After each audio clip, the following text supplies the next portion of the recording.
In this video, we take a look at the SPI Bus in depth. We fire it up on our Particle Xenon and put it through its paces to see how fast we can get it to stream data. Additionally, we'll hook it up to a shift register to get our serial stream converted into parallel data.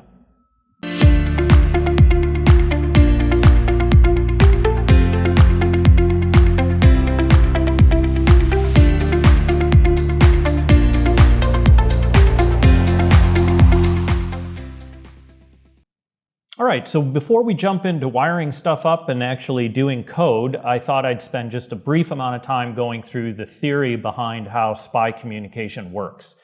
And you know, SPI is an extremely fast interface, serial interface, and it works on a lot of different devices, very much like I2C. I wouldn't say it's as prevalent as I2C, but it definitely is out there. And as you can see here, here's a list of a bunch of different sensors, and I've highlighted in blue those sensors that use the SPI interface, and many of them actually do both, although you'll see down here a Fram, which is basically a form of random access memory, uses just the SPI bus to communicate with it.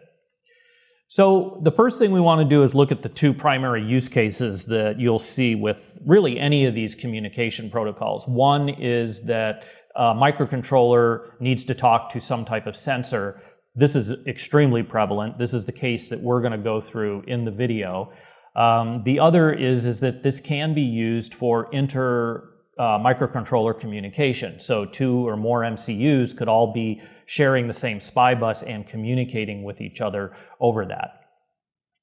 And one of the telltale signs of knowing whether a device, let's say you're just rummaging through your set of breadboards looking for a specific sensor, and you're wondering, you know, is it I2C or is it SPI? If it doesn't actually say it right on the board, you can look at the pins, and if you see SDA and SCL, that's a dead giveaway that it's an I2C protocol. And here is an example of a Fram Breakout, and although it does say SPI up here, let's just say it said Fram Breakout, you would be able to tell that it's SPI because it has 4 pins, clock, meso, MOSI, and chip select, and we'll talk about what all those mean in a minute, but that's a telltale sign that it is interfaced through SPI. Now, when we think about the SPI interface, it's kind of interesting to compare and contrast it to both serial and I2C to kind of highlight some of the differences and the powers of SPI.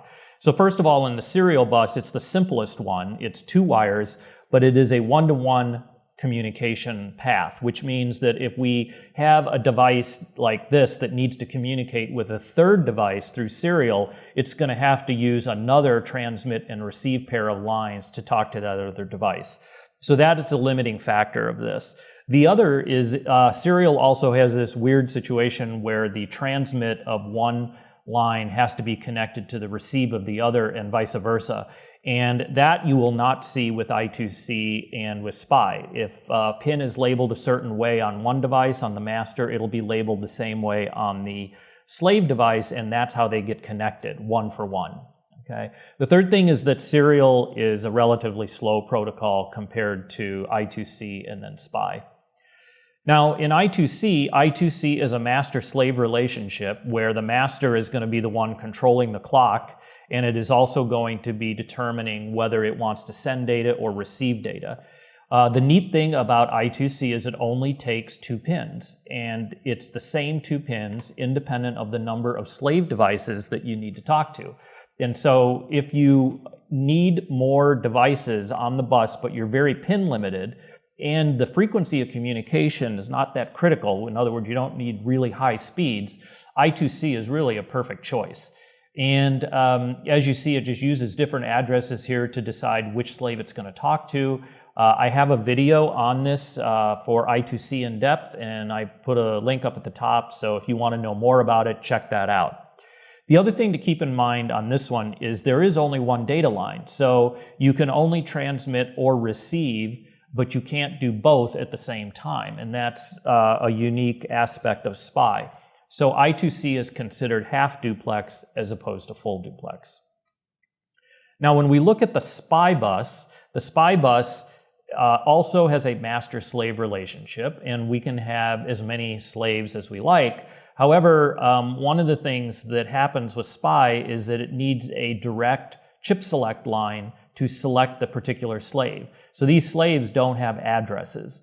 And therefore, the only way we know whether we should be communicating with slave 1 or 2 or 3 is to pull their corresponding chip select line low. So what this means is that as we grow the number of slave devices on our system, we grow the number of pins that we need to have here for chip select. So if we had 6 slaves, we would need 6 chip selects. And that may or may not be an issue depending on the microcontroller and the number of pins that you have and the real estate that you have. But clearly the number of pins is a fixed asset, and it's something that you have to manage and make sure that you don't go past it. Otherwise, you've got to add additional circuitry to try to get additional chip selects out of it. The other thing that's interesting is that we have this line called MOSI and another line called MISO. So what this stands for is master out, slave in, which implies that the data is coming out of the master and going into the slave. And the MISO is master in, slave out, which means that it's implying that the slave is sending data and it's going into the master. Now, what's cool about this is although it's 2 separate lines, these guys actually transfer at the same time on every transfer of the SPI bus. Independent of whether the master wants to read or send, there will always be a send and always be a receive that happens at the same time. The frequency from which this happens is based on the clock. So the faster you clock the clock line, the higher data bandwidth you're going to have and throughput in your system. And typically you'll see some, 32 megahertz is getting up there, is at the high point. But this is ultimately really derived by the internal clock of the microcontroller and then the various dividers that they give you to kind of slow it down or to get as close to the internal clock rate as you can. What you'll find is that, I think, is that most of the time the microcontroller, at least for example on the Particle with the Nordic NRF52840, it's clocked at 64 megahertz. And because it's clocked at that rate and we have the minimum division is divided by 2, 32 megahertz ends up being our maximum. But I think what you'll find is that depending on the sensor you're using, these sensors may not work at that rate. And in fact, they will tell you in the data sheet, which we'll see in a second, kind of what their maximum throughput rate is. So key advantages of SPI is that, one, it's a simpler protocol. And when I say simpler, it's simpler than I2C. So simple in the sense that you pull a line low and you do a transfer. That's it. Where I2C, you go through this protocol of sending out a start bit and then sending out an address and then indicating in the final bit whether it's a read or a write, and then pulling data or pushing data and so forth. So I2C has the advantages of only 2 pins, but it is a more complicated protocol. SPI, you just pull chip select low. As long as your clock is firing along, you are transferring data. The other thing about SPI is that it is much faster. In fact, it's an order of magnitude faster, it can be, like in our case at 32 megahertz, than the fastest I2C bus. So that's kind of a key factor there. The other is full duplex, which means we can send and receive data at exactly the same time, which actually doubles the throughput over I2C, even if you are at the same clock frequency. And then the other cool thing is, although it's rare, but it can be done, is that you can have multiple devices all get the same data at the same time. So if I pull chip select low on 4 different slaves and I send data, they will all get it at the same time. That's not true of I2C. So I2C, you'd have to address each one of them individually and send them each time. The main disadvantage that I see to SPI is basically just pin count, that your pin count's going to grow based on the number of chip selects you need. So let's jump into thinking about how we actually configure the SPI bus. So there are 3 basic elements in configuring it. One is you're going to configure the frequency, so you're going to configure how fast it's going to execute. You are going to say whether you want the most significant bit or the least significant bit to go first. So essentially, this is a serial communication. It's just ones and zeros, and they ultimately internally in the device typically will get latched into a shift register of some type. And all we're saying here is, are we sending out the most significant bit first, or are we sending out the least significant bit first? And I have a little diagram that will show that. The third one is the most complicated part of SPI, and it's the timing scheme. We'll go through the timing scheme. I just want to warn you, when your SPI bus doesn't communicate with the device properly and you're not getting the data that you're supposed to get, 9 times out of 10, it's this timing scheme that did not get set up right. So the other thing to look at on the particle systems for the xenon, boron, and argon is that they all of them support 2 different SPI buses. So we see over here we have SPI, and they've also got the SPI chip select here, SS being the SPI chip select. But actually that chip select can actually be any GPIO that we want it to be. So for SPI 1, they don't say what the default is, but again, you can just pick another pin and have it be that way. But what's cool about this is that there's actually 2 SPI buses. So we could actually have them both running at the same time and communicating with 2 sets of peripherals. And the way you set these up is very simple. You just say SPI.begin. You're going to do this in setup, which you'll see when we get into the code. You give it the definition of, hopefully you've done a pound define to define which pin is your chip select. And away you go. You've started up the SPI bus. And this one, SPI 1, is going to interface to this one. SPI is going to interface to this one. Now, what I've done is I've grabbed from a Fram datasheet a overview. Here it's showing right in the features on the first page that it's using the SPI interface. You can address up to 8K words of 8 bits each. But what's interesting here is that it's saying the operating frequency is 20 megahertz max. So what that tells us is that we're not going to run at 32 megahertz and likely have this device work. And in fact, we probably don't even want to run at 20 megahertz because it says that's the max.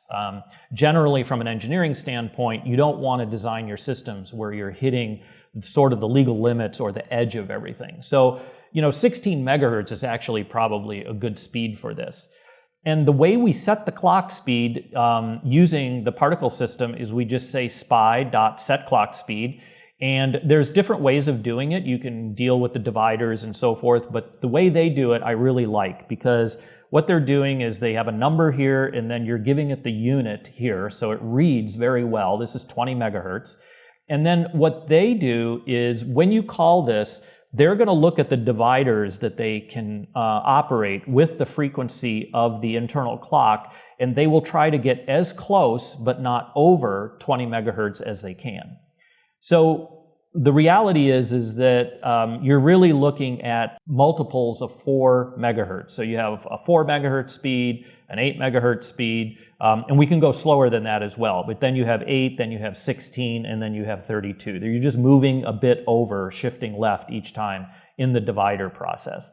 So this we should see, if we do a 20, we should see something at around 16 megahertz. And if we do, then 16 megahertz is going to be great for this device. The next thing is this bit order that I referred to. So are we doing most significant bit first or least significant bit first? And the way you want to think about it is we're going to serially send this data in, and at some point it's all latched into a word, an 8-bit word, or what we call a byte.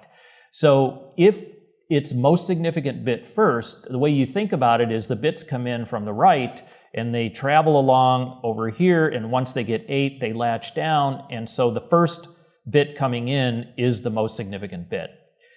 The alternative is least significant bit first, so you might want to think about it like it's shifting right, so logically anyway. And so that least significant bit comes in, and all of these bits come in until it gets to 8 of them, they latch down, and so the first bit in ends up here being the least. And the way we do that in our code is we do a SPI.setBitOrder, and we can either give it MSB first or LSB first. I think this is most common, and in fact, this is the default in our system. But if you want to be really clear about it, this is how you would do that. And then finally, the timing scheme. So again, coming back to the data sheet, they're saying that the SPI mode, which is another way this is referred to, is either going to be mode 0 or mode 3. So let's look at what these mean. So first of all, the diagram can look a little complicated, but let me see if I can explain this relatively well. So first of all, the thing to consider is the system needs to know when the chip select goes low, what is the state of the clock? Is the state of the clock normally low, or is the state of the clock normally high? That is what we refer to as your C-pole, so your clock polarity, if you will. When the chip select goes low, it should discover that the clock is starting out in the low state. Then you are either going to be mode 0 or mode 1. And if the chip select goes low and the clock is starting out in the high state to begin with, then you're either going to be mode 2 and mode 3. Now, this part I think is easier to think about. So this is the clock phase, and this is really determining when do you read the data, when do you sample it. So in this case, if the clock starts out low and it rises here, and we're saying that the clock phase is 0, we're saying that you're going to read data on a rising edge of the clock. And over here, we're reading data on the falling edge of the clock, okay? And again, same thing here. This is rising edge and falling edge, except that the clock starts out in either the high state or the low state based on this polarity. So it turns out you have 4 quadrants, and you have 4 ways of setting up your modes, if you will.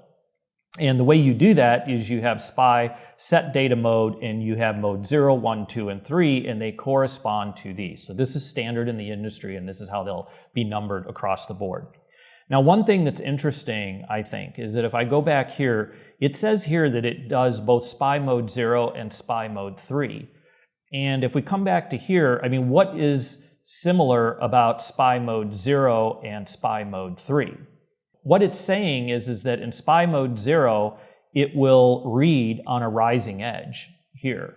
And on SPI mode 3 here, it's saying it will read on a rising edge as well. Okay? Even though we started high and went low, now we went low to high. So essentially, it looks like this device really doesn't care about our C-pole. It doesn't, all it's looking for is a rising edge of the clock. And when it gets the rising edge of the clock, that's when it's going to read its data. So now that we've discussed the basics of the SPI bus, let's go into our hardware and draw up what it is we're going to demo, and then we'll step into the hardware itself and then write the code. Okay, so what I've done is brought up Autodesk Eagle, and I've done a very simple schematic to kind of show what we're actually looking at in the hardware and what we're going to be testing to try out the SPI bus. The reason I like Autodesk Eagle, and I plan on doing some videos around doing schematic design and PCB layout using it, is because it has a very large community. It's not the easiest thing to learn in the sense that the UI is quite counterintuitive in many ways, but that seems to be improving as they go along. Let me jump into what we're looking at here. So this is a Particle Gen 3 symbol. It's the same for all 3 of the devices, the Xenon, the Boron, and the Argon. We're going to be using the Xenon in our demo. And then what we have here is we show that we're connected. So this is kind of interesting or cool. This is a SPI bus. Basically, you can create these buses that are basically a single line that actually contains a bundle of different pins. And then you can drive those to various places throughout, and then you can break out from there to connect. So what we have here is a SPI bus, and then we have the master out slave in going into the bus, the clock going into the bus. And then out here, we have the master out slave in from the bus going into the serial input, which is how it's latching in and shifting into our shift register. So this is basically the shift register that's very similar to what we were talking about when we were talking about LSB or MSB for shifting data in and out. I wanted to do something with the shift register because I think it's interesting to actually see the ramifications and not just monitor what's going on here, but have it actually interface with a device. What this will do is it will bring data in, and then LEDs will light up for each one of the data lines that have been set high or low. And this will also give us a visual indication when we reverse our bit ordering from MSB to LSB and so forth. So again, the master out slave in is where we're sending data out. That is going to go into our serial input, and then the clock is going to go into the clock here.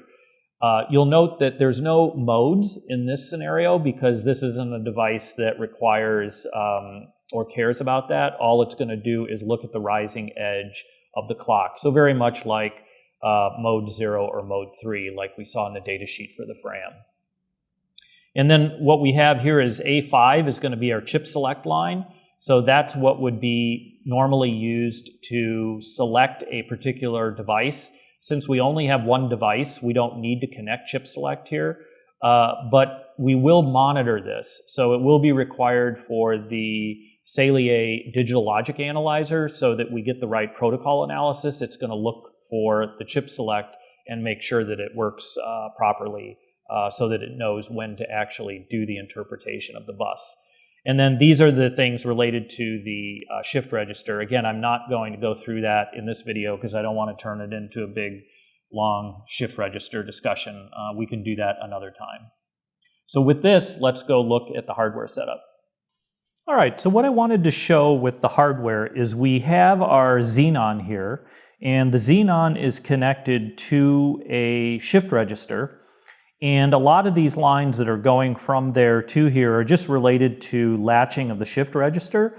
But we also have, for example, here's MOSI coming over here, and it's going to the serial input on our latch.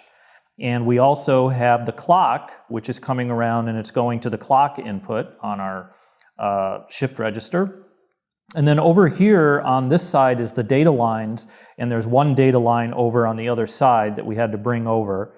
And essentially what this is 8 LEDs that will show the state of the data lines based on what we have serially transmitted to it. Now, before we actually, in the code, work with our shift register, we're actually going to use the Salier digital logic analyzer. And you'll notice this one is different than the one I've done in a previous video. The reason that this one is being used is this one goes up to 50 megahertz sample rates, which is still not high enough for the highest rate that we can get the SPI bus to, but it's a lot better than the other device, which I think is only 12 megahertz. So that's why I'm using this one, a little more expensive. And essentially there are only 3 connections to the digital logic analyzer. The ground connection here, and then we have connected to the master out slave in, and we've connected to the clock, and those are coming into our digital logic analyzer, and from there we'll be able to see the traffic going out on our SPI bus. So that's our setup. Okay, so let's jump into the code and see how easy it is to get the SPI bus up and running. So as always, the first thing that I do is start out my code under a fresh project, and I use this particular sort of snippet to start with.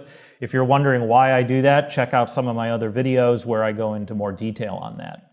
So right before we start our setup, there's a couple things that we want to define. So first off is a define called SS, which is our chip select, and we're going to use A5 to do that. Now this happens to be the default for the Xenon, but it can be any digital I/O pin can be used other than the digital I/O pins that we're actually using for the SPI bus as our chip select. And then let's not worry about the transfer complete for a second. We'll explain that in a minute as we get farther down in the code. But the other critical thing here are these 2 buffers. And these are just 16-byte buffers that actually have hex values in them so that we can see that in the digital logic analyzer very clearly, and we'll know that things are being decoded properly. And keep in mind that those buffers are identical in size because whenever we're transferring data, we're also receiving data, and it's 1 for 1, okay? So then what we need to do is actually fire up the SPI bus. And so here we say SPI.begin, and then we give it the pin that we want the chip select to be on. In this case, it's A5.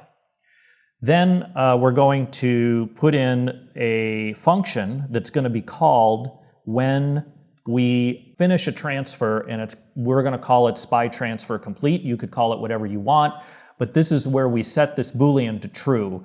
And again, when we get farther down in the code here, we'll see why we're doing that and what that means.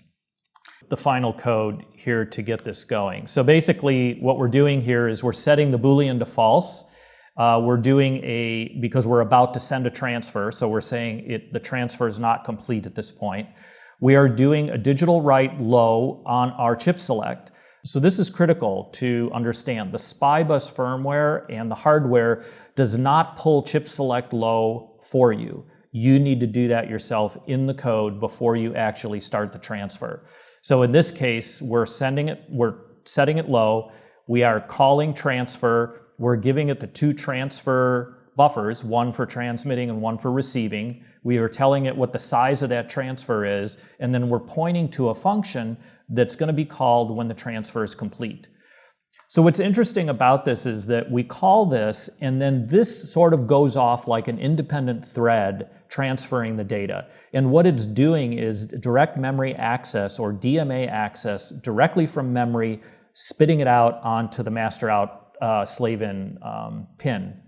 What we need to do is wait for this to complete. And the way we do that is we just sit in this while loop, and if the transfer is not complete, we just sit and do nothing. So we basically go back to this while loop over and over and over again, and we're just spinning here, waiting for this Boolean to become true.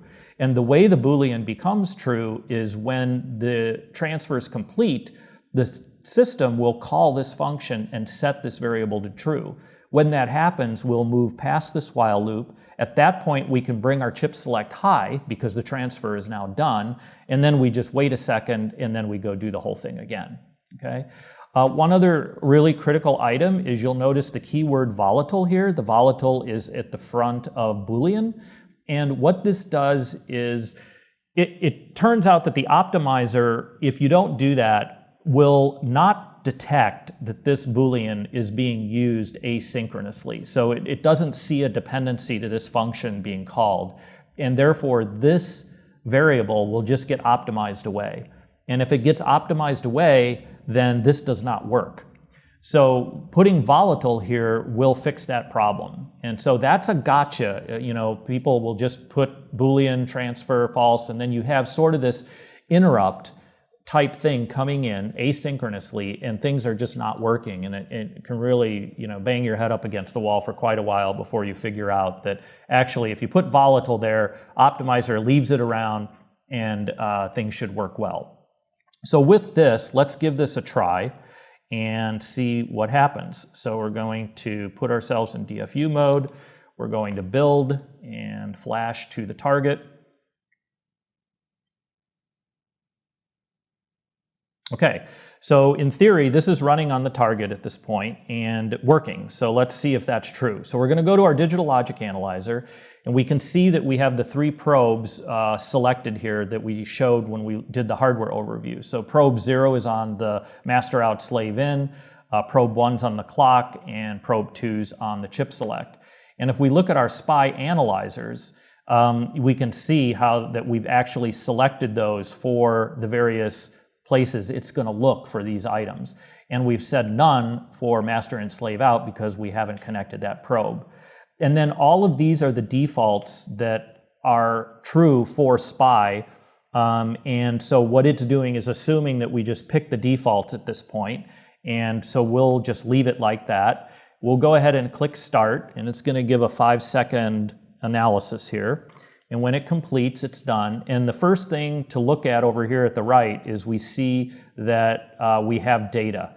And it does say CAFE, CAFE. And so it does have CAFE is what it's decoding. So let's back out just a little bit, and we can see the whole transmission here. And we can see the clock line toggling. We can see the data line, and we can see the chip select. So here's where we pulled the chip select low, here's where we pulled the chip select high, and then here's where the transfer took place. Now, if we zoom in on this, we can see that the frequency is actually 250 kilohertz. So without giving it any other information, we have the SPI bus up and running, not at the fastest speed, but it is working, and it's running at 250 kilohertz. So let's see if we can improve the speed of this. So what we're going to do is come into here and add in a new line, which is set clock speed. We'll set the clock speed to 20 megahertz and see where we get. So if you watched the previous aspect of this video where I talk about how this works, then you can probably guess what kind of frequency we should see here. So we'll go back, we will get into DFU mode, and we are going to build.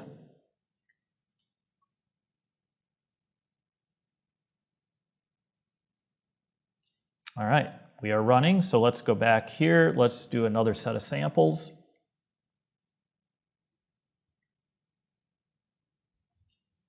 And looks like we're still getting data here. If I go to the first set and I come up here, we now see a clock frequency, and it looks like it's telling us it's 16.67 megahertz. So it didn't get to 20, but again, because it's using clock division, there are only certain divisions off of 64 that you will get. So at 64 megahertz, which is our internal clock rate of the microcontroller, we can do 32, 16, 8, 4, and so forth all the way down the line. And it has to be kind of in those multiples. So 20 it couldn't get to, and it won't exceed it. So we got 16 megahertz. So that's good. We're decoding and we're seeing it at that rate. So let's try one more. Let's put this up to, let's see if we can get it to 32 megahertz, which at this point, just to make sure it works, I'm going to say 40, and we'll see if we get 32. Okay. So we're going to hit this and build and run.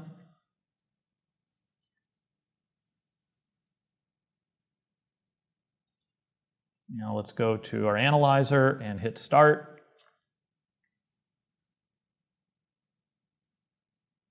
And all of a sudden, when we look down here, we see data, but this does not look like Café. So that's interesting is that this data is actually not looking correct. And if I go over to this and zoom in, the clock looks weird, the data looks weird. So what's really going on here? So if I come over here and look at the setup for the Logic 16, the sample rate, the fastest I can sample is 50 megahertz. And you need to sample at least double the speed that you're trying to measure. So if we're at 32, 50 is not going to be a sufficient sample rate. Unfortunately, it's the fastest sample rate I can do with this device. So what we're going to have to do is get a little more creative to see if we're actually getting to that speed. So what I'm going to do is zoom out a little bit, and we're going to look at the beginning and end. So I'm going to grab a marker here. And I'm going to come over here to right here and mark that. And then I'm going to come over here and I'm going to mark this with A2. So if we look at this number on the right, 3.94 microseconds, that's how long it's taking to do 16 bytes of data. And at 16 bytes of data times 8, that's 128 bits that got transmitted over this period. So to do the math, 3.94 divided by 128, we get 0.0307, or call it 0.0308. So if I do 1 divided by 0.0308, I end up with a 32, and sure enough, we're at 32 megahertz. So we are at 32 megahertz. I'm guessing the data is correct. We just can't prove it with the digital logic analyzer because it won't sample at a high enough rate. Now let's start working with our shift register and see if our shift register will even shift at 32 megahertz, and we can also demonstrate the MSB and LSB. All right, to work with the shift register, we have to add a few additional pins and then a little bit of a protocol to do this. So rather than step through this manually, what I'm going to do is just select all of this and put the new code in, and then we can just step through it quickly to see that we really haven't changed it that much. But again, I'm not really worried about focusing on exactly how the shift register works. I'm really interested in seeing if our SPI bus can drive these 8 parallel lines the way we'd like to. So the only thing that's changed up here at the top is we've defined this output enable on D6.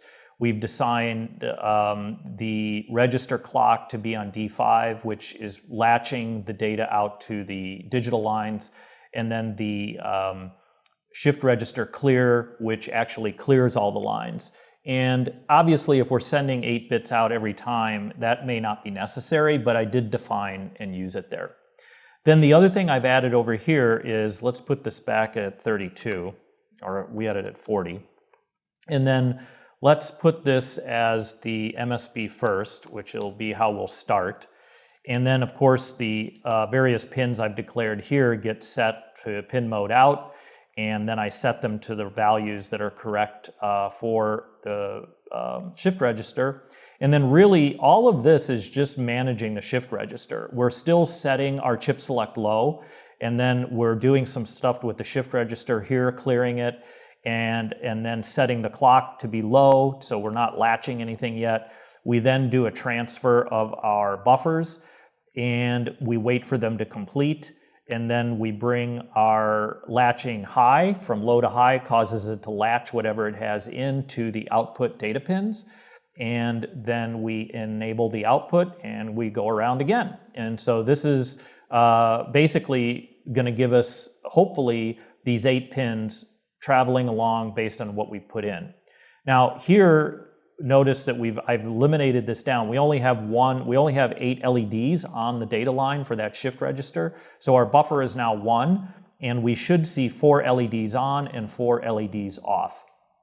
So let's go ahead and put this guy in DFU mode, and we'll go ahead and build and flash. And so when this runs, I hope I will see 4 LEDs on and 4 LEDs off. Okay, and we do. So unfortunately, I can't tell the colors of these LEDs ahead of time, and so I'm sorry that they're different colors, but that doesn't mean anything. The point that they're on is what matters. So we are operating at 32 megahertz, and the shift register seems to handle that just fine. So let's change this to LSB. And we'll go ahead and put it in DFU node. Now what we would expect is, since we're sending the exact same data out, but we're doing it where the least significant bit is going first, I should see these 4 guys light up instead. So let's see if that happens.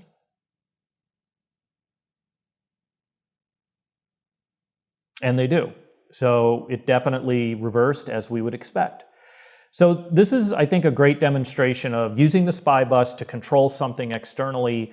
We are taking serial data at a very high rate and then converting it into parallel data that can be consumed in one form or another. And this can be reversed just as easily, where data is coming in from a parallel fashion and then serialized back into the CPU.